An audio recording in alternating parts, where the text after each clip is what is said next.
नमस्कार, मी गौरी सूर्यवंशी. एस मराठीमध्ये आपलं स्वागत. वळूया आजच्या बातमीकडे.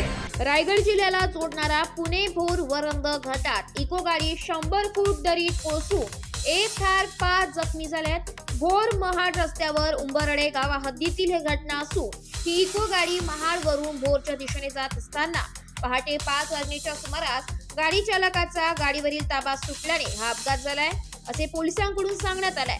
महत्त्वाचे म्हणजे अपघाताची माहिती मिळताच घटनास्थळी भोर सह्याद्री रेस्क्यू फोर्स त्याचबरोबर स्थानिकांच्या मदतीने मृतदेह व जखमींना दरीमधून बाहेर काढण्यात आले असून जखमींना पुढील उपचाराकरिता पुणे येथे पाठवण्यात आले असून पुढील तपास भोर पोलीस ठाणे करीत आहे.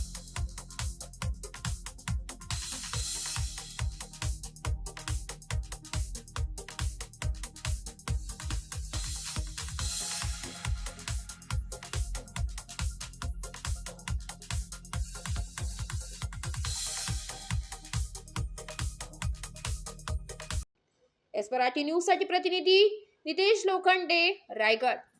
अशाच नवीन ताज्या घडामोडी जाणून घेण्यासाठी आमच्या एस मराठी न्यूज चॅनलला लाईक करा, शेअर करा, सबस्क्राईब करा आणि बेल आयकॉनला क्लिक करायला विसरू नका.